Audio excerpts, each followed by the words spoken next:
Hi everyone, welcome to all of you.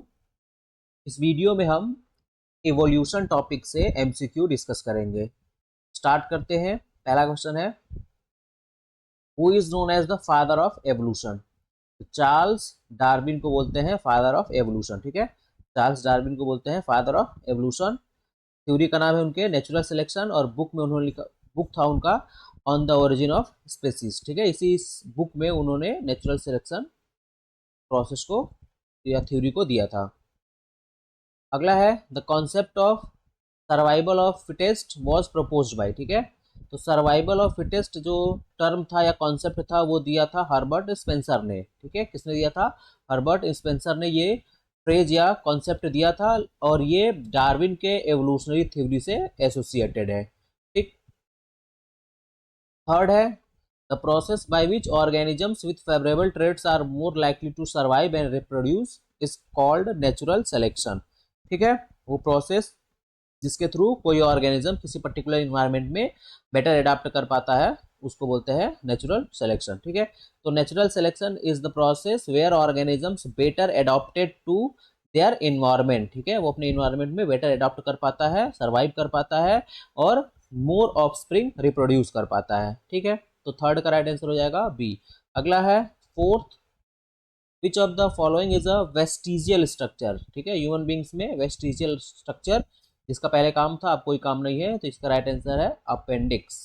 Form appendix जो होता है ये वेस्टिजियल स्ट्रक्चर है। अगला है, the founder effect is an example of. ठीक है, फाउंडर इफेक्ट जो है वो किसका एग्जाम्पल है? तो जेनेटिक ड्रिफ्ट का एग्जाम्पल है। ठीक है, पांचवे का राइट आंसर हो गया बी, जेनेटिक ड्रिफ्ट। क्या होता है? The founder effect occurs when a small group of individuals establishes a new population leading to reduced genetic diversity and genetic drift. ठीक है, कब होता है? जब small group of individuals establish a new population. ठीक है, फाउंडर इफेक्ट में क्या होता है, ये कब होता है? Occurs when a small group of individual.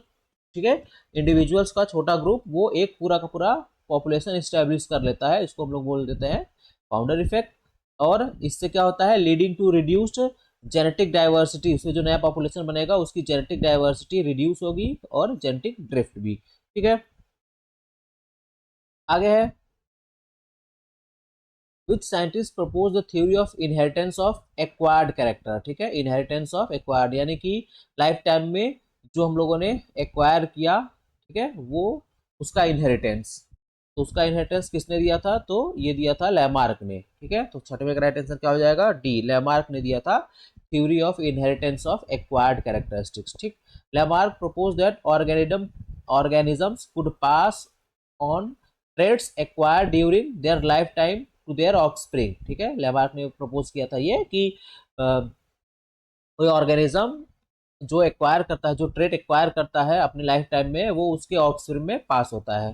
ठीक है, तो ये किसने दिया था? लेमार्क ने दिया था। अगला है seven, which of the following is an example of convergent evolution. ठीक है, कन्वर्जेंट एवोल्यूशन का इसमें से कौन सा एग्जाम्पल है?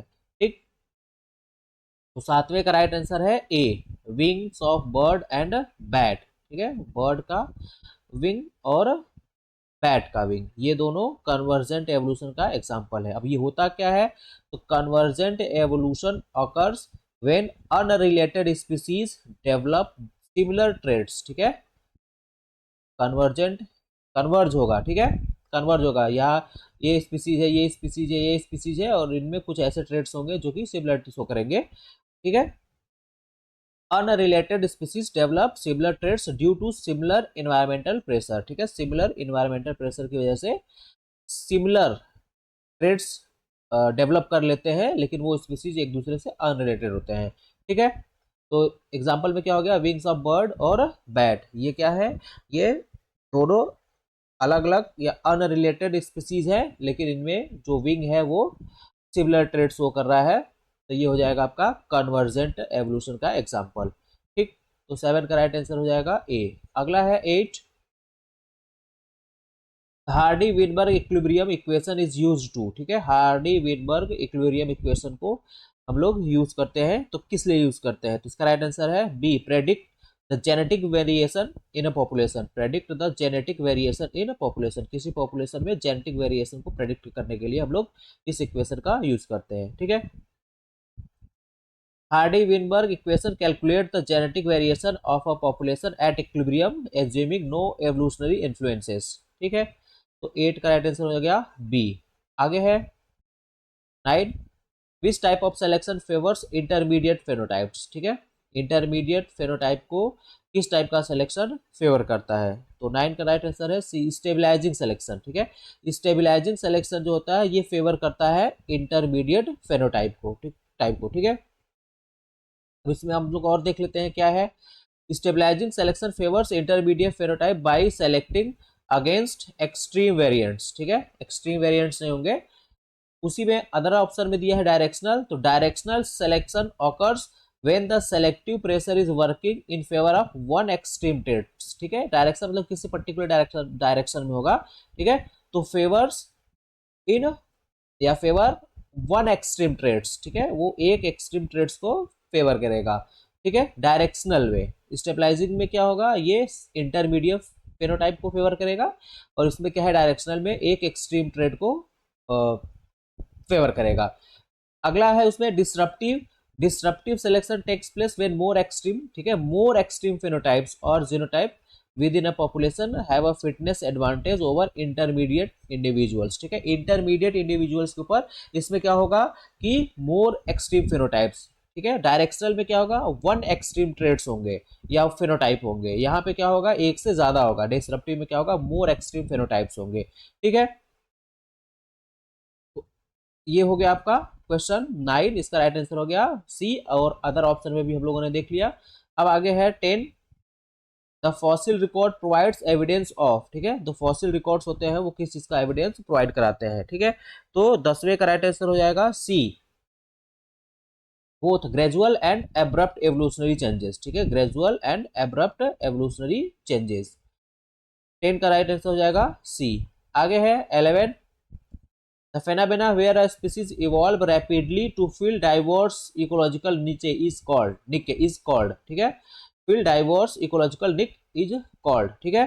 तो इसको क्या बोलते हैं, एडाप्टिव रेडिएशन बोलते हैं। इसको क्या बोलते हैं, एडाप्टिव रेडिएशन बोलते हैं इस फेनोमेना को। क्या होता है, adaptive radiation is the rapid evolution of multiple species, ठीक है। Rapid evolution of multiple species from a common ancestor, ठीक है। कॉमन एंसेस्टर है, इससे आपका मल्टीपल, ठीक है, मल्टीपल स्पीसीज हो रहे हैं, ठीक। ईच एडाप्टेड टू डिफरेंट नीचे, ठीक है।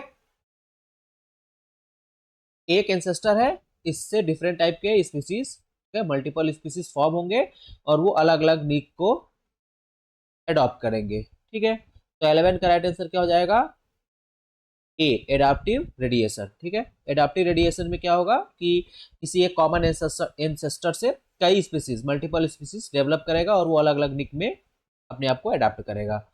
12 है, विच of the following is not a mechanism of evolution, ठीक है। इसमें एवोल्यूशन का मैकेनिज्म कौन सा नहीं है, तो जेनेटिक ड्रिफ्ट है, जीन फ्लो है और म्यूटेशन है। रैंडम मेटिंग जो है ये एवोल्यूशन का मैकेनिज्म नहीं है। 12 का राइट आंसर हो जाएगा सी।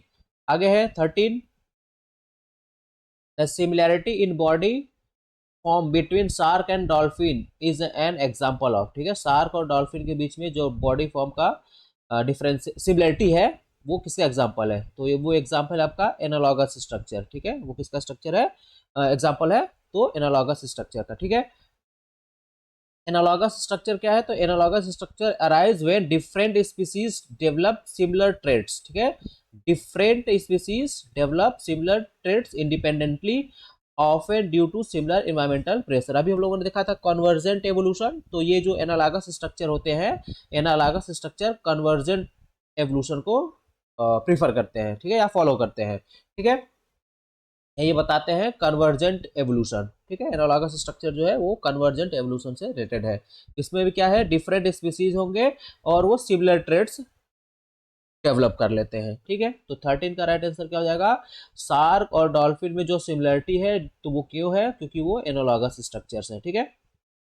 इनकी ओरिजिन अलग अलग होगी लेकिन इनका जो फंक्शन होगा वो लगभग सेम होगा, ठीक है।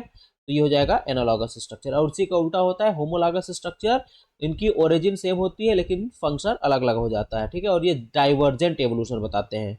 तो जो होमोलॉगस स्ट्रक्चर होते हैं वो डाइवर्जेंट एवोल्यूशन से होता है, और यहाँ पे ये जो एनालॉगस स्ट्रक्चर है ये कन्वर्जेंट एवोल्यूशन, ठीक है, कन्वर्जेंट एवोल्यूशन। आगे है 14, the principle that describe the balance of allele frequency in a population is known as. तो अभी हम लोगों ने देखा हार्डी विनबर्ग, 14 का राइट आंसर हो जाएगा ए, हार्डी विनबर्ग इक्विलिब्रियम, ठीक है। The Hardy Weinberg equilibrium describe a state in which allele frequency remain constant in a population from generation to generation in the absence of evolutionary forces, ठीक है। तो अगर कोई evolutionary forces नहीं है तो जो एलील होगा किसी पॉपुलेशन में वो कांस्टेंट बना रहेगा जनरेशन आफ्टर जनरेशन, ठीक है, जनरेशन आफ्टर जनरेशन जो एलील की फ्रीक्वेंसी होगी वो कांस्टेंट बने रहेगी अगर एवोल्यूशनरी फोर्सेस एब्सेंट है तो 14 का राइट आंसर हो जाएगा ए। आगे है 15, which term describe the creation of a new species, ठीक है। तो creation of new species, creation of new species इसको बोलते हैं स्पेसिएशन। तो 15 का राइट आंसर हो जाएगा बी। स्पेसिएशन क्या होता है? तो speciation is the process by which new species arise often due to genetic divergent and reproductive isolation, ठीक है। तो स्पेसिएशन मतलब वो प्रोसेस है जिसके थ्रू नया स्पीसीज बनता है, ठीक है। आगे है 16, the concept that the concept that earth geological features result from slow continuous process is called, ठीक है। तो उसको क्या बोलते हैं? तो उसको बोलते हैं यूनिफॉर्मिट यूनिफॉर्मिटेरिनिज्म, ठीक है। यूनिफॉर्म होता है तो उसी से बना है यूनिफॉर्मिटेरिनिज्म, ठीक है। तो ये क्या होता है? इसको एक रूपतावाद बोलते हैं। जेम्स ह्यूटन ने इनको क्या किया था? प्रपोज किया था। वो बताता है suggested that the earth features result from long term process that continue to operate today, ठीक है। यानी कि ये जो अर्थ का फीचर है ये लॉन्ग टर्म प्रोसेस से बना है और ये आज भी धीरे धीरे बढ़ ही रहा है, ठीक है। तो 16 का राइट आंसर हो जाएगा बी। आगे है 17, विच of the following provides the strongest evidence for common ancestry among organism, ठीक है। वही आ गया, कौन बताएगा? तो होमोलॉगस स्ट्रक्चर, ठीक है। विच of the following provide the strongest evidence for common ancestry among organism, ठीक है। कॉमन एंसेस्ट्री तो होमोलॉगस स्ट्रक्चर, जिनकी होमोलॉगस स्ट्रक्चर वो होते हैं जिनमें की ओरिजिन उनकी सेम होती है, ओरिजिन सेम होती है लेकिन वो बाद में डाइवर्स होके डिफरेंट फंक्शन करते हैं, ठीक। homologous structures are similar in different species because they are inherited from common ancestor, ठीक है, providing strong evidence for common ancestry, ठीक है। एक common ancestor होगा और उसी से फिर वो inherited होगा, ठीक है। ये divergent, ठीक है, homologous structure जो होता है ये divergent evolution को। आगे है 18, the gradual change in a species over time is best described by which term, ठीक है। gradual change in a species over time is best described by, ठीक है। तो ये क्या होता है? ये होता है इसको बोलते हैं माइक्रो एवोल्यूशन, ठीक है। इसको क्या बोलेंगे? माइक्रो एवोल्यूशन, ठीक है। Gradual change in species over time is best, ठीक है। माइक्रो एवोल्यूशन मतलब छोटा छोटा थोड़े थोड़े में एवोल्यूशन हो रहा है। Micro evolution refers to small scale changes, ठीक है, small scale changes in allele frequency within a population over time, ठीक है। Small scale changes in allele frequency, तो उसको हम लोग बोलेंगे माइक्रो एवोल्यूशन। तो 18 का हो जाएगा बी। आगे है 19, in a population the occurrence of two or more distinct form of a species in same habitat is known as, ठीक है। पॉपुलेशन है जिसमें कि अकरेंस रह रहा है to or more distinct form of species, ठीक है। किसी स्पीसीज के दो अलग अलग डिस्टिंक्ट फॉर्म या उससे अधिक अलग अलग फॉर्म किसी एक ही हैबिटेट में दिखाई दे रहे हैं तो उसको क्या बोलते हैं? तो उसको बोलते हैं पॉलीमॉर्फिज्म। क्या बोलते हैं उसको? पॉलीमॉर्फिज्म, ठीक है। तो थोड़ा सा हम लोग देख लेते हैं पॉलीमॉर्फिज्म। तो polymorphism refers to the presence of two or more distinct phenotype in same population, ठीक है, सेम हैबिटाट या सेम पॉपुलेशन में दो से अधिक फिनोटाइप प्रेजेंट होंगे एक ही स्पीसीज के, ठीक है। इसके अलावा देख लेते हैं एलोपैट्रिक और सिम्पैट्रिक स्पेसिएशन क्या होता है। तो allopatric speciation, groups form an ancestor population evolve into separate species due to a period of geographical separation, ठीक है। क्या होता है इसमें, क्या होता है कि groups form an ancestor population evolve into separate species due to a period of geographical separation. Geographical separation के कारण दो अलग अलग स्पीसीज एक कॉमन एंसेस्टर से दो अलग अलग स्पीसीज डेवलप हो जाएंगे जियोग्राफिकल सेपरेशन से कुछ पीरियड ऑफ टाइम में, ठीक है। तो ये होता है एलोपैट्रिक स्पेसिएशन। और दूसरा होता है सिम्पैट्रिक स्पेसिएशन। सिम्पैट्रिक स्पेसिएशन, इसमें क्या होता है, तो in sympatric speciation groups form the same ancestor population evolve into separate species without any geographical separation. यहाँ पे एलोपैट्रिक स्पेसिएशन में एक ही एंसेस्टर से जियोग्राफिकल बैरियर आ जाएगा उनके बीच में, तो दो अलग अलग स्पीसीज डेवलप हो जाएंगे। और यहाँ पे क्या होगा, सिम्पैट्रिक में हैबिटाट से भी रहेगा, उसमें भी तो अलग अलग, मतलब जियोग्राफिकल बैरियर यहाँ पे नहीं होगा सिम्पैट्रिक स्पेसिएशन में, ठीक। आगे है 20, the study of distribution of species and ecosystem in geographic space through geographical time is called, ठीक है। इसको क्या बोलते हैं, 20 है, इसका राइट आंसर क्या हो जाएगा 20 का, इसका राइट आंसर हो जाएगा बी, बायोजियोग्राफी, ठीक है, बायोजियोग्राफी, ठीक है। Study of distribution of species and ecosystem in A geographic space and through geological time is called biogeography. तो 20 का राइट आंसर क्या हो जाएगा, बी हो जाएगा। आगे है 21, the term punctuated equilibrium refers to, ठीक है। ये जो टर्म है पंक्चुएटेड इक्विलिब्रियम रिफर्स टू, इसका मतलब क्या होता है, तो ये होता है 21 का राइट आंसर है B, long period of stability interrupted by brief period of rapid changes, ठीक है। लंबे समय तक स्टेबल रहेगा और अचानक से थोड़े समय के लिए उसमें रैपिड बहुत तेजी से चेंजेस होंगे, ठीक है। तो punctuated equilibrium is a model of evolution that describes long period of stasis stability interrupted by short rapid changes during which new species form, ठीक है। जिस समय, मतलब पंक्चुएटेड इक्विलिब्रियम का मतलब हो गया कि लंबे समय तक स्टेबिलिटी बनी रहेगी और अचानक से क्या होगा, सडनली उसमें चेंजेस हो जाएंगे, ठीक है, थोड़े समय में, और नया स्पीसीज बन जाएगा, ठीक है। तो 21 का हो गया बी।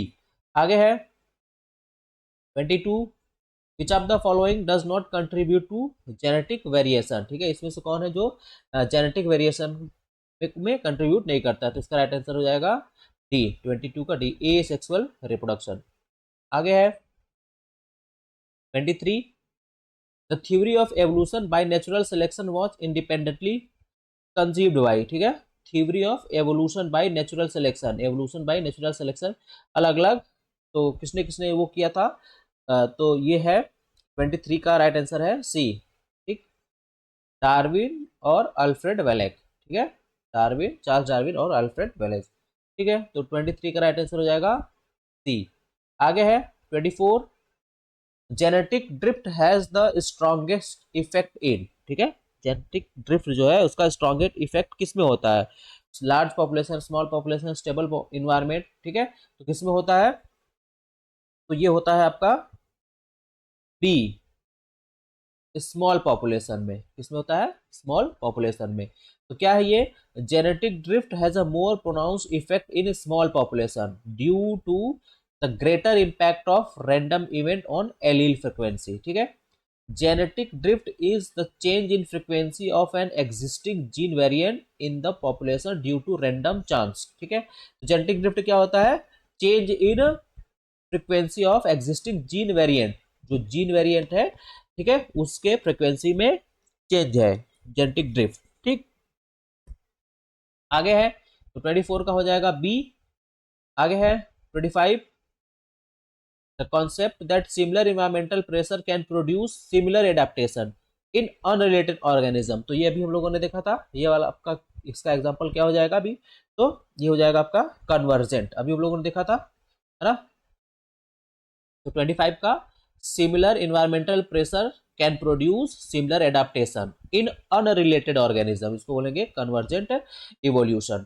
ठीक, देख लेते हैं थोड़ा सा, पहले भी हम लोग देखा था, convergent evolution occurs when unrelated organism evolve similar adaptation due to similar environmental pressure. ठीक है, ये हो गया कन्वर्जेंट। और इसके बाद में क्या है, divergent evolution is the process whereby group form same common ancestor. ठीक है, इवॉल्व, ठीक है, सेम कॉमन इंसेस्टर से इवॉल्व होगा group, and accumulate differences resulting in the formation of new species. ठीक है, कॉमन एंसेस्टर से वो डेवलप होंगे ग्रुप, और धीरे धीरे धीरे धीरे उसमें डिफरेंसेस एक्यूमुलेट होगा और वो क्या करेंगे, नए स्पीसीज का फॉर्मेशन करेंगे। ठीक है, तो डाइवर्जेंट एवोल्यूशन और कन्वर्जेंट एवोल्यूशन। ठीक, तो ये रहा 25 क्वेश्चन, ये रहा 25 क्वेश्चन आज के लिए। इसके बाद हम लोग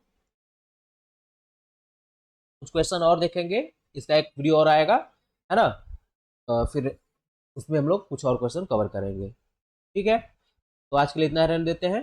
थैंक यू।